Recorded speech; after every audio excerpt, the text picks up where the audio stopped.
iPhone accessibility, typing options with VoiceOver.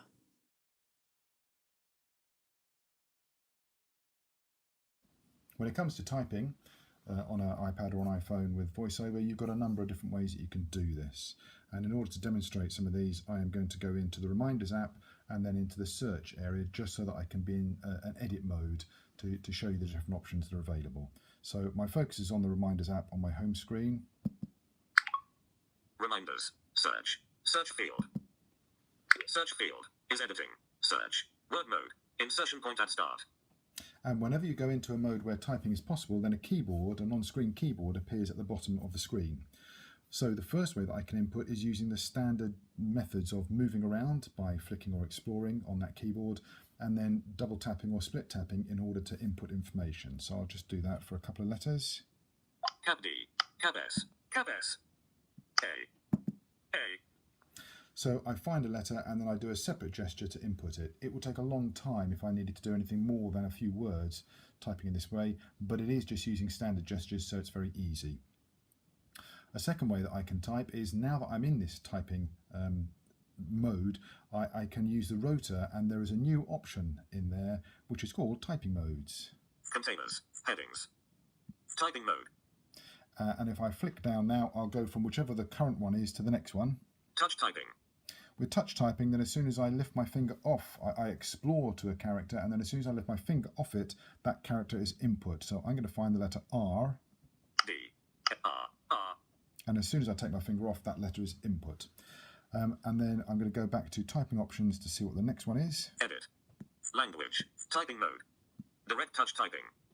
With direct touch typing, I don't even have to wait until a letter is announced by VoiceOver. I just have to tap it and let go.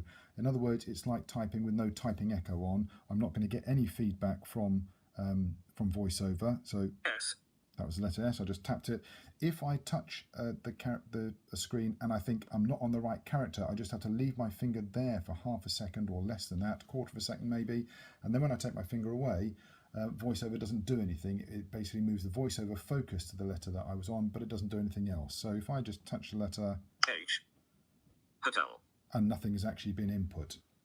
So that's the third way. Great if you're a really good typist, but it's not very convenient if you're not.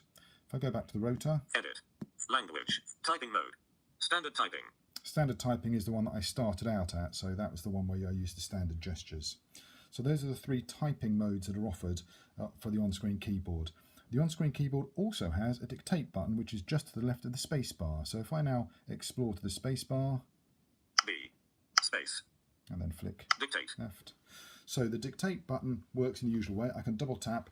When I do that, the whole of the keyboard disappears. I can then speak to my phone, and whatever I say is input into that text area. However, to stop the dictate mode, I have to do a 2-finger double tap. And in fact, I can use the same gesture to start and stop dictate mode. So I'm just going to do that now to start dictate, and then I'm just going to dictate a couple of words, and then I'll come out of dictate mode. This is a test! Exclamation mark. Inserted this as a test. And you can hear there, hopefully you heard there, that I can vocalize punctuation as well. I can do commas and full stops. I can say new line and new paragraph and things like that. So a lot of things you can just speak and they will go into your text area. The very last thing that you could do in terms of typing is use a Bluetooth keyboard which you connect to the device, and then you have the benefit of having a tactile keyboard that you can use.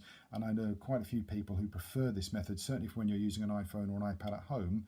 Might not be so convenient when you're carrying it around, but for home use you just have a Bluetooth keyboard, and then that you just type in the usual way, and VoiceOver will be echoing the characters as you type them. Or you can set the typing echo to be words and characters, or just words, whatever you like, the usual kind of thing. So the 5 options essentially for typing are typing using the on-screen keyboard, in which case there's 3 typing modes. You can also dictate to the computer or the iPhone or the iPad, and you can use a Bluetooth keyboard.